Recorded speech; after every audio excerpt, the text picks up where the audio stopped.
अब SC/ST के reservation में बन सकेगी सब कैटेगरी। कोटा के अंदर कोटा को सुप्रीम कोर्ट की मंजूरी।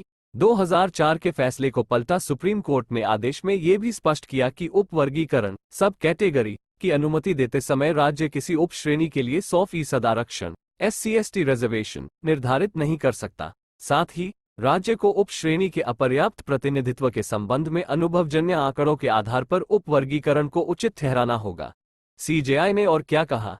CJI DY चंद्रचूड़ ने कहा कि 6 राय हैं। जस्टिस बेला त्रिवेदी ने असहमति जताई है। CJI ने कहा कि हम में से अधिकांश ने EV चिन्नैया के फैसले को खारिज कर दिया है और हम मानते हैं कि उपवर्गीकरण स्वीकार्य है। CJI ने अपने फैसले में ऐतिहासिक साक्ष्यों का हवाला देते हुए कहा कि अनुसूचित जातियां एक समरूप वर्ग नहीं है।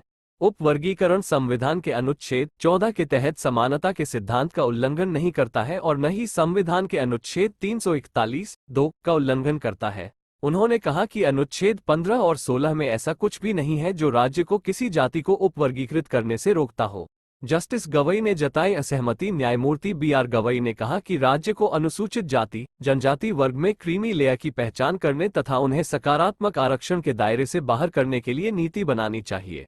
न्यायमूर्ति बेला M त्रिवेदी ने असहमतिपूर्ण निर्णय में कहा कि वो बहुमत के निर्णय से असहमत है। न्यायमूर्ति त्रिवेदी ने असहमतिपूर्ण निर्णय में कहा कि कार्यपालिका या विधायी शक्ति के अभाव में राज्यों के पास जातियों को उपवर्गीकृत करने की कोई क्षमता नहीं है।